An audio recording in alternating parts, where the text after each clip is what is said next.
Hello everyone, कैसे हैं आप सब। मैं कोमल अर्जुन और आज बात करते हैं क्या ट्विन फ्लेम जर्नी में किसी सिटी की या क्या होंगी बेसिकली कंट्री की। यस, कंट्री की चॉइस क्या सेम होती है, क्या ये कोर चॉइस होती है ट्विन फ्लेम जर्नी के अंदर, दोनों ट्विन फ्लेम्स की, क्योंकि हम कहते हैं कि कोर चॉइसेस हमेशा सेम होती है। तो हाँ, कंट्री का जो कोर कंट्री का जो चॉइस है ये कोर चॉइस में ही आएगा, तो ऑफकोर्स ये सेम होगी। किस वजह से? क्योंकि आप किसी पर्टिकुलर कंट्री में जाकर अपना जो मेन आपकी सोल की जो कॉलिंग का जो लाइफ पर्पस है जो आप पूरा करते हो, ओके, जिसे हम कर्म भूमि कहते हैं, वह आप डिसाइड करके आए हो। क्योंकि इट इज़ आपकी सोल पाथ की क्या बोलूँगी मैं, एक स्टेप है, बहुत इम्पॉर्टेंट स्टेप है। ठीक है, तो हाँ ये रहेगा।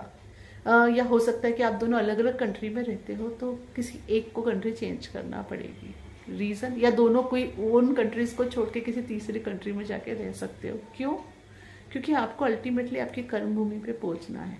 तो आप दोनों जब ट्विन फ्लेम्स हो तो ऑफकोर्स आपकी कर्म भूमि तो एक ही रहेगी ना, तभी तो आप हार्मोनियस यूनियन में आके साथ में रह सकते हो। तो हाँ, ये सेम होती है। ठीक है, तो ये बहुत इंपॉर्टेंट है। मैं अपनी पर्सनल एक्सपीरियंस से भी आपको ये बताती हूँ। जैसे मुझे इंडिया में रह के काम करना पसंद है, ठीक है, मैं सबके लिए काम कर रही हूँ, लेकिन कोर इंडिया में रहना पसंद है। ठीक है, तो सेम वे जो मेरे हस्बैंड है, तो ऑफकोर्स वो मेरे ट्विन फ्लेम है, तो उनकी कोर चॉइस सेम है। तो वो भी हमेशा यही चूज़ करते हैं कि इंडिया में रह के काम करना, भले ही काम के लिए कुछ समय के लिए, कुछ हफ्ते या कुछ महीनों के लिए उन्हें अब्रॉड जाना पड़े, पर वो वहाँ सेटल होना प्रेफर नहीं करते। रीज़न? क्योंकि हमारी कर्म भूमि क्या है?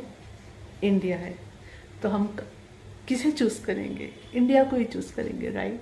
तो इस तरह से हर किसी की अपनी कर्म भूमि है, तो ट्विन फ्लेम जर्नी में ये बहुत इम्पॉर्टेंट है। तो या वो आप दोनों की ही ट्विन फ्लेम्स की सेम रहेगी।